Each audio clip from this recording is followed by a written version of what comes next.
முதல்ல வந்து இன்னைக்கு நடந்த அந்த ஷூட்டிங் இருக்குல்ல, காஞ்சிபுரத்தில் நடந்த மக்கள் சந்திப்பு நிகழ்ச்சி. சரி, அப்படி கூட வச்சுக்கலாம். இதெல்லாம் ரொம்ப நக்கலாமா? ஒரு 55 நாட்கள் கழித்து கரூரில் நடந்த அந்த பெரும் துயரம், அந்த பிணங்களுக்கு மேலே நடந்து போய் தான் அவர் வந்து பனையூருக்கு போய் அவர் வந்து பதுங்கிக்கிட்டார். ரொம்ப கடுமையான விமர்சனம். நான் அதை சொல்லி முடிச்சிடுறேன். ஏங்க, அந்த இறப்பை விட நான் கடுமையாக பேசலையே. அந்த இறப்பை விட நான் அந்த வழியை விட இது நான் பேசின பெரிய வழியாங்க. இப்போ கூட கரூரை பற்றி பேசுவேன்னு எதிர்பார்த்துருப்பாங்க.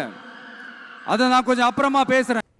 41 பேர் இறந்த இறப்பு அப்படிங்கிறது எப்படி அதை வந்து நீங்கள் வந்து கடந்து போவீங்க?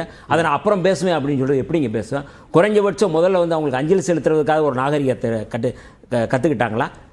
முட்டா பயில சார், அவங்க எல்லாம் அறிவியட்ட பயில சார். தப்பும் தவறுமாக துளியும் ஒரு துளி கூட கூச்சமின்றி ஒரு பொது வெளியில் அவரால் எப்படி பச்சையாக ஒரு பொய்யை சொல்ல முடிகிறது அப்படின்னு எனக்கு தெரியல. நீலாம் ஏன்டா உசுரோட இருக்க? இதெல்லாம் ஒரு போப்பாடா?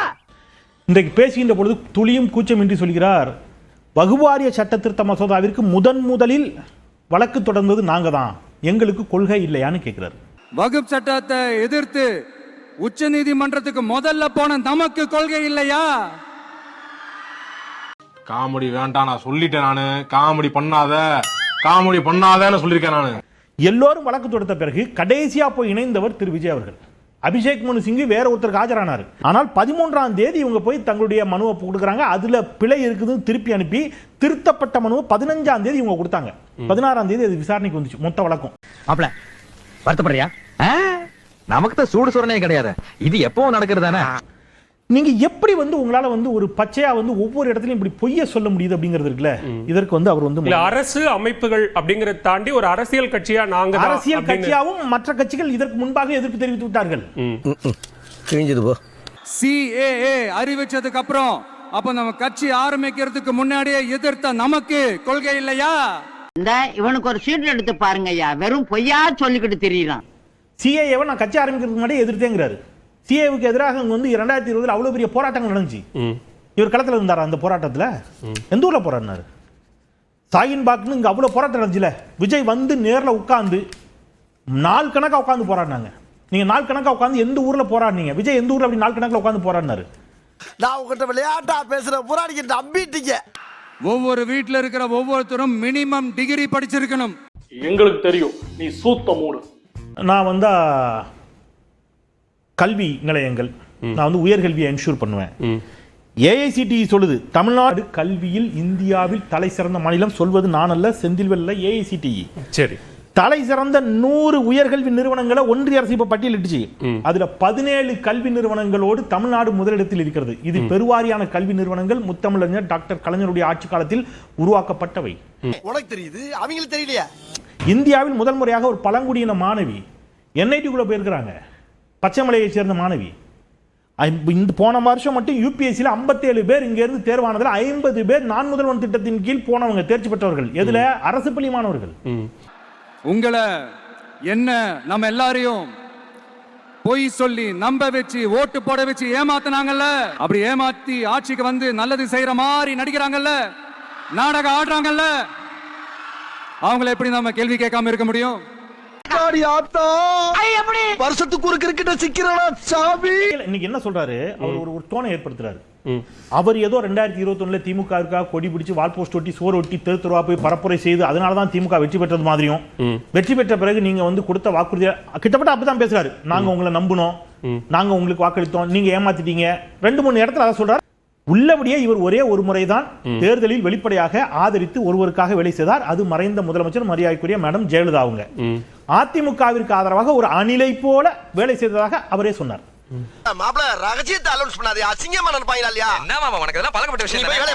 அப்போ நீங்க அதிமுகவிற்கு ஆதரவாக ஒரு அணில் மாதிரி நீங்க வேலை செஞ்சதா நீங்களே சொல்லி இருக்கிறீங்க. அந்த அதிமுக ஆட்சி அமைஞ்சது இல்ல. அதன் பிறகு அந்த அதிமுக ஆட்சியில எவ்வளவு சிக்கல் இருந்துச்சு, அதை பத்தி நீங்க என்ன கேள்வி கேட்டீங்க? இவ்வளவு கேவலப்பட்ட ஒரு பொழப்பு தேவையா? அதிமுக ஜெயிச்சிருச்சு. அதன் பிறகுதான் அதிமுகவின் பொதுச் செயலாளர் அம்மையார் ஜெயலலிதா சொத்து குவிப்பு வழக்குல கைது செய்யப்பட்டு ஜெயிலுக்கு போனாங்க. ஐயோ நான் வெக்கப்படுறேன், நான் ஊழலை ஒழிக்கணுங்கிறதா என்னுடைய நோக்கம். இப்படி ஜெயலலிதாமா வந்து நான் உங்களுக்கு ஆதரவாக நான் பிரச்சாரம் பண்ண வெக்கப்படுறேன், நீங்க மக்கள்கிட்ட மன்னிப்பு கேட்டீங்களா? ஏண்டா இந்த விஜய தொட்டோம்? ஏண்டா விஜய் கூட இருக்கிற அந்த மக்களை தொட்டோம் நினைச்சு நினைச்சு நினைச்சு ஃபீல் பண்ண போறீங்க. வாய்ப்பில்லை ராஜா, வாய்ப்பு கிடையாது. சரி, இன்னைக்கு என்ன சொல்றீங்க? என்னைய தொட்டுட்டீங்க, என்னை சீண்டி இருக்க கூடாது சார். எனக்கு தெரியணும் சார், இந்த அவையில யார் சார் உங்களை தொட்டது? அந்த குடிமையை வாயால எப்படின்னு சொல்லு, சொல்லாம் போ. யார் தான் உங்களை தொட்டான்னு கொஞ்சம் சொல்லுங்களேன். விமர்சனத்தின் ரீதியாக யாரு சார்? தொடர்ந்து நீங்க தான் சீண்டிக்கிட்டே சார், நீங்க தான் சார் சண்டைக்கு வா எல்லாரையும் கூப்பிட்டு இருக்கீங்க. என்னப்பா சண்டைக்கு வர மாதிரி? நீ வேணா சண்டைக்கு வாடா, நீ வேணா சண்டைக்கு வா. இப்ப நான் இங்க யாரோ ஒருத்தர கண்ணிய குறைவா பேசிவிட்டேன்னு வைங்க, கடுமையான கடுஞ்சொற்களா பேசிட்டு அவங்க திருப்பி என்ன செய்வாங்க? எதிர்வினை சொல்லுவாங்கல்ல, நீங்களே கூட கண்டிப்பீங்க, கண்ணியமான வார்த்தையை பேசுங்க பேசாங்க, அல்லது அவங்களே என்ன செய்வாங்க? எதிர்ப்பாங்க. அப்படியா? கண்ணிய குறைவா பேசலன்னா சண்டைக்கு வரும். சண்டைக்கு வந்துட்டீங்க எல்லாரும், உடனே நான் சொல்றேன், பாத்தியா எல்லாரும் என்னை கண்டு பயந்துட்டீங்க. அப்படி இல்ல, உங்களை யார் தொட்டா, உங்களை யார் சீண்டுனா, உங்களை யார் சீண்டுனா தெரியுமா? அன்னைக்கு நீங்க அமைதியா இருந்தீங்க வாய் அடக்கி. ஆமா ஆமா. நீங்கள் அணில் போல் உதவிதாக நீங்கள் சொன்ன ஜெயலலிதா மேடம் ஒரு தலைவா படத்துக்கு உங்களுக்கு அவ்வளவு பிரச்சனை பண்ணாங்க. அன்னைக்கு உங்களை அவங்க சீண்டுனாங்க. அன்னைக்கு இந்த டயலாக பேசியிருக்கணும். இன்னும் நாங்க விமர்சனம் செய்ய ஸ்டார்ட் பண்ணவே இல்லையே, இன்னும் நாங்க அடிக்க ஸ்டார்ட் பண்ணவே இல்லையே, அதுக்குள்ள அலர்னா எப்படி?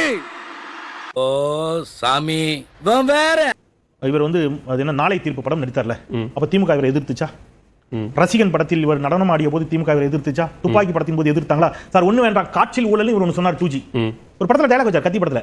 அப்ப கூட திமுக எதிர்க்கல, கடந்து போயிட்டாங்க. இன்னைக்கு அது ஊழல் இல்ல, அது இழப்ப ஊழலா சித்திச்சாங்க, சுப்ரீம் கோர்ட் சொல்லி விட்டுருங்க.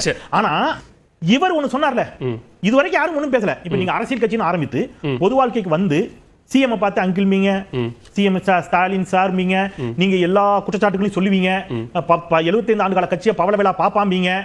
இதெல்லாம் ஒரு பொழப்பா? எல்லாருக்கும் நிரந்தரமான வீடு இருக்கணும். வீட்டுக்கு ஒரு வீடுங்கிறார்ல, இவர் 1974 பிறந்தார். 1970 முத்தமிழறிஞர் டாக்டர் கலைஞர் குடிசை மாற்று வாரியம் ஒன்று கொண்டு வந்து வீடு இல்லாத ஏழைகளுக்கு குடிசைகள் இல்லாத தமிழ்நாட்டை உருவாக்க வேண்டும் என்று குடிசை மாற்று வாரியம் உருவாக்கி நம்ம பேசிட்டு இருக்கக்கூடிய இந்த குடம்பாக்கத்துல இங்க சுத்தி நம்மளை சுத்தி குடிசை மாற்று வாரிய குடிசைகள் இருக்கு தெரியுமா? இப்ப நிகழ்ச்சி முடிச்சு போய் பாப்போமா? அதெல்லாம் எதுக்கு தம்பி? 1972 நடந்து முடிஞ்சிருச்சு. எப்போ எம்ஜிஆர் அவர்கள் கட்சி ஆரம்பிச்சாங்களோ அப்பவே அது வந்து ஒரு கூத்தாடி கட்சி. எப்போ எம்ஜிஆர் அவர்களுக்கு பின்னாடி அத்தனை மக்கள் திரண்டு நின்னாங்களோ அப்பவே அது வந்து ஒரு கூத்தாடி கும்பல். நடிகர் கட்சின்னு சொன்ன ஒருத்தர் அதுக்கப்புறம் எம்ஜிஆர் கூடயே போய் சேர்ந்துட்டாரு. எம்ஜிஆர் கூத்தாடின்னு சொன்னாங்க, பிறகு அவரோட சேர்ந்து கொண்டார்கள். யார சொன்னாரு எனக்கு புரியல. எம்ஜிஆர் திமுக இருந்தார் சார். எம்ஜிஆர் உள்ளிட்ட நடிகர்களை நாட் ஒன்லி எம்ஜிஆர் கூத்தாடி என்று சொன்னது யார் தெரியுமா? பெருந்தலைவர் காமராஜர். நீங்க அந்த பெருந்தலைவர் காமராஜரையும் வழிகாட்டியா வச்சுக்கிறீங்க, எம்ஜிஆர் கூத்தாடின்னு சொன்னது தப்புங்கிறீங்க. நீங்க அப்படியே காமராஜர் மீது விமர்சனம் வைக்கணும். என்ன ரகம்னு தெரியலையே. சார் நான் என்ன சொல்றேன்னா, அப்ப நீங்க இக்னோர் பண்றது இருக்குல்ல, நீங்க ஆக்கப்பூர்வமா அரசியல வைங்க. நீங்க இன்னைக்கு பேசுனதுல ஏதாவது ஒண்ணு பின் பாயிண்டா அப்படி பேசி, இதுதான் அப்படி இல்ல. வகுபாரிய சட்டத்தில் தொடங்கி, கல்வியில் தொடங்கி, வீட்டுல தொடங்கி, நெசவாளர்ல தொடங்கி அத்தனையும் அபத்தத்தினுடைய உச்சமாக பேசிட்டு நீங்க கேட்ட கேள்விக்கு பதில் சொன்னா என்னைய பத்தி தான் எல்லாரும் பேசுறாங்கிறது சிறுபிள்ளைத்தனமான வார்த்தை. சோத்திரை அடி வாங்கியாச்சு, சேத்திரை அடி வாங்கியாச்சு.